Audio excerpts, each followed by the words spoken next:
Titus 2, 6 through 7 says this: "In the same way, encourage the young men to be self-controlled in everything.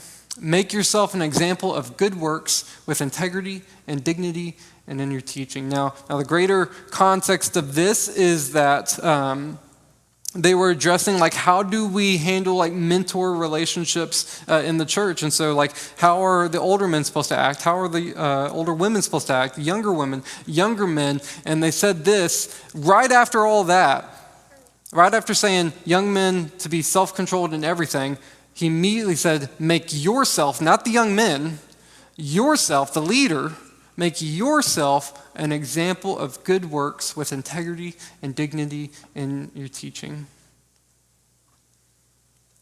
If we want the people that we're raising to grow up in the Lord, to see what it's like to be a faithful follower of Christ, to see what it's like to be a functional adult, we have to provide them the example.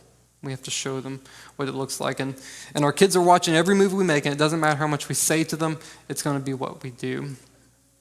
And I can give you a number of different examples in this. I'll just give you one that I think is most prominent. We all teach our kids to respect authority, right? That's one of the first things we do. Hey, you respect me as a parent. If an adult comes up to you, does something, you respect them. Here's where I think we fail them the most as a culture. Not because of what we say, because I think we're pretty good at teaching kids to respect authority. It's in what we do. So I've been saying this for years, ever since the Obama administration, through the Trump administration, now through the Biden administration, that we as a culture do not respect authority. And we trash our presidents. We trash our government. Last time you got pulled over by a cop, and that cop inevitably gave you a ticket and drove away, did you have nice things to say about that cop? No. Probably not. Were your kids in the car with you? Maybe.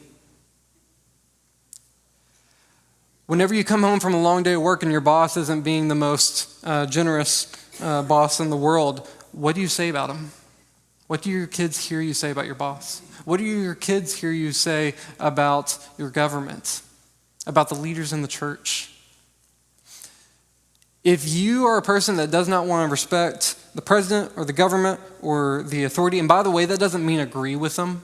There's a difference between agreeing with someone and respecting someone. Those are two different things. I'm talking about respect. If you're a person who doesn't respect the president, government, boss, and different types of authorities in your life, that's fine, but don't be surprised when your kid doesn't respect them either.